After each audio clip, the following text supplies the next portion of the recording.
that you get to the point where you yourself understand what is the point, what are the hard parts of each of these assignments. And some of them aren't going to be very hard, but still, you're going to find it tremendously useful that you have that extra kick to look at the assignment a little bit early. And also, your brain then can work on it. So if you drive or if you take the bus, your brain can take that free time to ponder these things, and that makes all the difference. So time commitment. The university rule says that you're expected 2 hours out of class for every scheduled hour in class. So if you have if you have 15 units, then you're probably having a 50, 60-hour work week. But that's what the university rules say. So you should expect to work 6.5 hours per week outside class. That's a lot of hours. 6.5 hours, and that's almost a day. And of course, then you have another 150 minutes in class, more than that, 220 or something. So you're spending a lot of time in computer science in this semester. And you really want to do that because this course, I'm sorry to say, has the highest failure rate of all of the CS courses. And there's two reasons for it. One is we're asking people to do kind of the impossible, to go from nothing to a fair amount of programming in a semester. That's actually harder than the second semester. It's quite a bit harder, and it's much harder than the third semester course, which is kind of a piece of cake. Why are they not rebalancing them is a good question, but they don't. And the other one is it's a study habits issue. So the other thing is ask questions when you're stuck. And when you're going to be stuck, I'll have another slide on that. There's an automated discussion group for that. And you'll get a better grade if you ask lots of questions. Doesn't matter if they're good questions. You will get a better grade if you ask a lot of really, really stupid questions. So go for it. And now you might say, but then everyone else in class knows that I'm the stupid guy. You'd be surprised. Most of the people who I interview afterwards, they say, you know that guy who asked all these smart questions? I would have never had the courage to ask them. So ask. There's absolutely, I'm very, very surprised if someone in class looks down on someone else who asks any one question. And if you know the answer, answer questions. I will check who answers questions. The system is kind of a student self-help system, and then I'll intervene when the students can't help each other. You'll get a better grade if you do. I look at the answers. And even if they're the wrong answers, you'll get a better grade. If you take every bad question and give the wrong answer just to confuse your fellow classmate, you will get a better grade. Try it. Yeah. So, homework. So this desire to learn system in which you need to log in. For every day, there's going to be an itty-bitty homework assignment. And it's going to be read this thing in the book. Do this short quiz with 10 inane questions. I know the questions are dumb. The only reason the questions are there is I pick the questions that have weird words in it. So that when you look at a question and it says an algorithm is, and you say, well, I'm not really sure what an algorithm is, hopefully then you will open the book and read it. But you need to do those questions. Some of the questions are good, but generally they're not very good. If someone, I'll look at the questions before the class, and if like everyone did really poorly in one of them, then I will know that I need to lecture more about that. So they're also a good way for me to know what I need to lecture on. And then you need to submit a little bit of stuff in the Dropbox. So for example, for homework 1, I'm asking you to install Java. And I'm not taking your word for a good enough answer. I'm asking you to make a screen capture of your computer and put that in the Dropbox. That way I know you've installed it.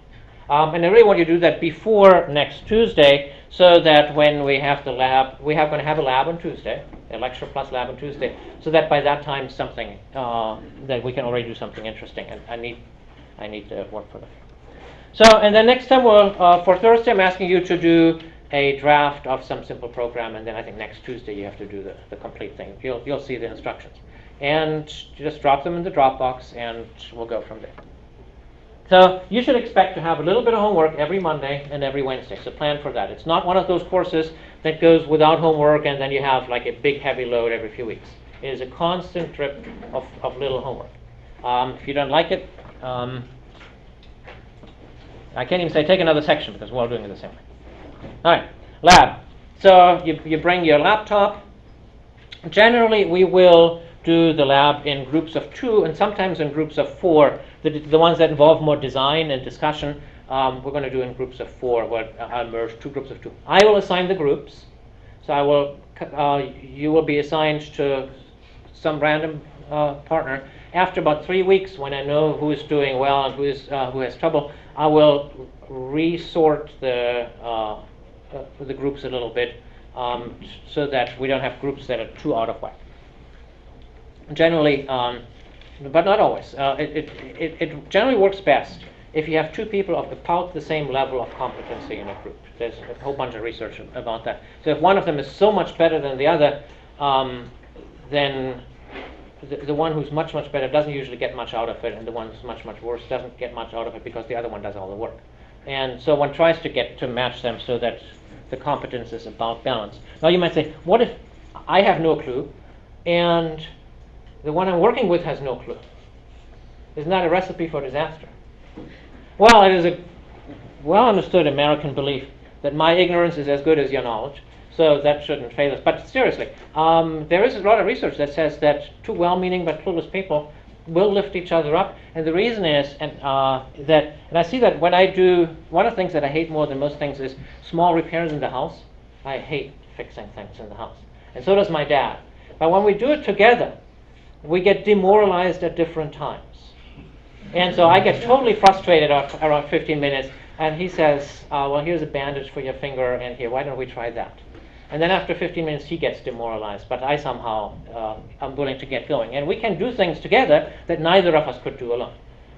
So it is entirely possible for even the most challenged students to do quite a bit of good work in a lab when they do it together, and if they just happen to be demotivated at different times. And that's how it usually goes. So these labs, they're not really graded. So you're going to be getting this lab, and you might say, I can't possibly finish that. I don't care. I just want you to go as far as you can in class. You don't have to finish them outside class unless I actually assign some of it as homework. You get as far as you can. So what's going to happen is that some of you will get further than the others, and that's fine. If you enjoy doing it, by all means, finishing up at home by yourself or with your buddy, I don't care. For that, you will get no grade, but you might enjoy doing it. Some of the assignments are kind of fun. Some of them are not so much. But so it's in-class work because I want to see you fail at something, so that I can talk about it and say, this is why it's difficult, this is how you're going to succeed. And you're going to be amazed. You're going to be so much more interested in what I have to say after you've struggled with it in the lab than if you had never done that in the first place. So you will get a grade for participation. If you, for whatever reason, were to fail to show up, then that would be bad. But as long as you show up and you make a good effort, that's fine. Yeah. Questions? You will be stuck. And I think maybe in math people get stuck too. But usually people who take like English, they don't really get stuck in that they don't know what to do next. You get not knowing anything about English, but my feeling is you can always bullshit your way through. But in computer science you can't, right? You try something, and the computer says, wrong, you're an idiot. And you try something else, and the computer says, wrong, you're an idiot. And that's the only thing the computer can says for a while until your program starts doing something. And so you always stuck, you'll have no idea what to do. And this will happen a lot. And the reason I know that is because it happens to me. So, I'm not on the internet. Click on I'll give you the links to the slides, and click on them at home. All the time I'm stuck with stuff. All the time.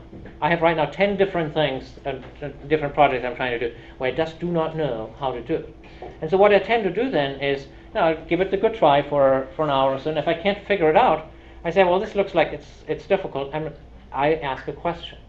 And this is where life has really changed from 30, 40 years ago. 30, 40 years ago, I would have walked down the hallway, try to catch a colleague and ask that question. Nowadays, there's the internet. I find a news group where other people, who hopefully are less clueless than me, congregate, and I say, pardon me, I have this little question, could you please help out? And the amazing thing is people do give answers. People always do. So every time I ask, sometimes pretty technical questions, because the stuff that I'm doing is kind of technical, and someone takes a few minutes from their time and helps me out. Now, why do they do that? Because they want me to answer the questions of the idiots. So they hope that by being nice to me, then I'm nice to them and answer some of the more elementary questions, which I dutifully do. So it's kind of a social compound. And it's very, very important, probably in other disciplines too, but in computer science I notice it all the time. It would be impossible for me to do my work without having access to these experts who are anywhere on the planet. I don't know where they are, but they're willing to train me, and I train the other people, and it's all voluntary. But you have to learn how to ask decent questions. If you say, here's my homework, will you finish it for me? Then people will laugh at you. It happens all the time. Students will post their homework assignments, and the experts will laugh and say, learn how to ask a better question. But so it's really important to learn how to ask good questions. It's a skill that did not exist 15 years ago. And now, out of a sudden, you will not be able to do your day job if you can't ask good questions. So I want you to learn the way we all ask things. So I want you to start asking really bad questions. Ask dumb questions. Say, I can't do this, I'm stuck. And then you'll see that other people ask more skillful questions that say, I've tried this and here's the error message that I got. And so do this.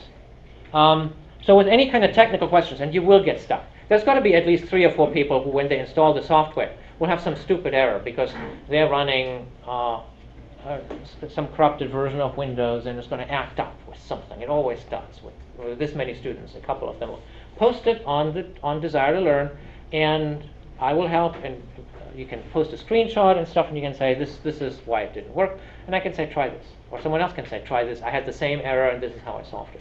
So go for that. It's very, very important. The only thing that you should probably not post on Desire to Learn are really like private and confidential questions. I just broke up with my significant other and I can't do the homework. That's probably not something that everyone else really wants to know about. And so that you just send me an email or you come to my office. All right. So what do you need to do today? Log into that Desire to Learn system, and does everyone, if you Google SJSU Desire to Learn, it'll come up. I have confidence in your power to Google. If you're already registered for the class, you are in this thing. If you're not yet registered, we'll talk afterwards what you need to do there. Upload a photo of yourself so I know who you are. Read the instructions for homework 1, and also read the instructions for homework 2 so that you know whether this is all too much and whether you want to drop. Look at the first quiz, see what you're supposed to read, start reading, and get a laptop, and the homework tells you what software you need to install. That's going to take you an hour or so in the weekend, depending on how savvy you are with these things. And if you have trouble with it, give it a little bit of fussing around, and if after a few minutes or a half hour fussing around it doesn't work, put a question on the Desire to Learn thing. Say, I'm stuck, I can't install Java, or whatever. And then I or someone else will spring into action and try to give you some tips so that by next Tuesday, everyone has a functioning laptop, and we can have a small lecture and hopefully a reasonably interesting and engaging lab. That's all I have. Questions on your side? Yeah. How are you adding? Yes. I'll try, what I'll do is I would take people's names. I'll give instructions on how to get the names, and then S-Space becomes available. I don't even know, because this is a lab room, I don't know what its capacity is. As you can see, there's a bunch of people standing. So let's get the add thing out of the way. What you need to do to add is send me an email saying you want to add 46A. Now give me your name, your student ID. If you're an Open University student, I need to know, because I'm not allowed to give Open University students preference to non-Open University students. And if you have any particular reason why you must do this right now, you could put that in there. I'm going to assume that you have the prerequisites, and that'll get checked later. So there's no point in getting an add code and then later getting kicked out for not having the prerequisites. So don't waste anyone's time if you don't. The prerequisites are pretty modest. Consume oxygen. What was? Be ready for calculus or some such thing. Those are pretty much the same things anyway. And so just send me an email. I will look at those emails this afternoon, and as space becomes available, I will send out add codes. If for whatever reason you're not really sure that this is the course for you, it is kind of an oversubscribed course, as you can see by people standing in the back. Have a look at the green sheet. Have a look at the first couple of homeworks, and read the first chapter of the textbook, and make an intelligent decision that if you're going to drop out after 4 weeks,